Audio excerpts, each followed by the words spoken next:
Miat langening kalanyuan aglar pandamuncar tinon nerekekonang suren sorote tanpa adang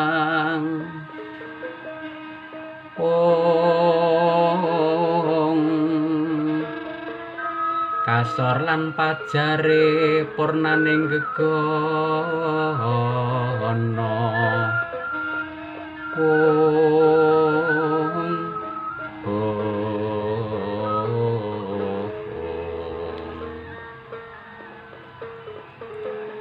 Bidaling Sri penganten kekalih yen Cinandra kadya Sri Narendra kang arsa tedhak mring kaluwanira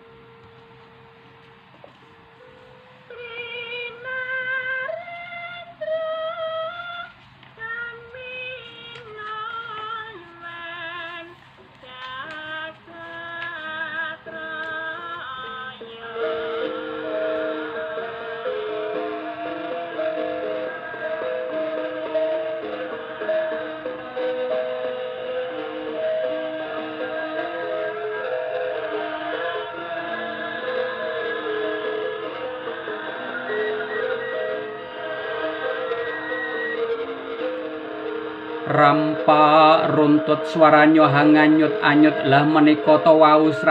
swaraning pradangga ambabar ketawang langen gita Sri Narendra umiring tindakira mustikaning pawiwahan sekaring pahargyan anggih sang pinangantian sarimbit ingkang arsa kirap nulat adi endahing budaya lamun Cinandra lampahing kirap kang lumaksana ing ngarsa nenggih Sang Suba Manggala juru paniti sing lumaksana ingkang pinaragan dening Bapa Hadi Prabowo dasar piyantun sampun cekap yuswa dedeg pideksa pangawak pradata sembada ing driya tan mingkuh salwiring kewuh bangkit angentasi karya kasembuh wiwit nalika timur mula anggung ginunggung ginala-gala ingulik marang pepoyaning kautamin mila boten mokal kalamun to anggenira kapiji minangka pangarsaning kirap ya Suba Manggala anggung anengenaken mring kasusilan miwah Subasita kautamaning Sang Suba Manggala saya ngalela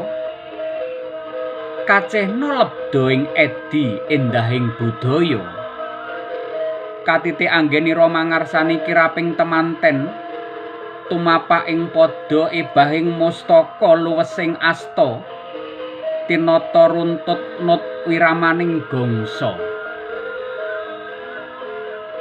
kawuryan wadana madhep pandulu tumungkul ing bantala sakedhap asta ngapurancang sawurining Sang Suba Manggala katingal ana jejaka tumaruna lumaksana jajar busana kembar sarwi jenar wadana ambabar bingar andadosna prakenya samya kumesar andulu bergase lah menika ta ingkang winastan Manggala Yuda ya Pratiwa Manggala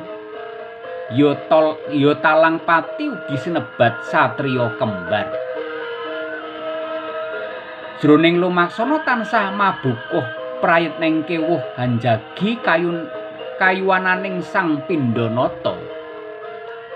satriya kekalih samya bagus pasuryane sembada salirane pramila pantes lamun kinarya bebetenging Srinata sajroning lumaksana sinten to ingkang piniji minangka talang pati hanenggih Dimas Joko miwah Dimas Sembada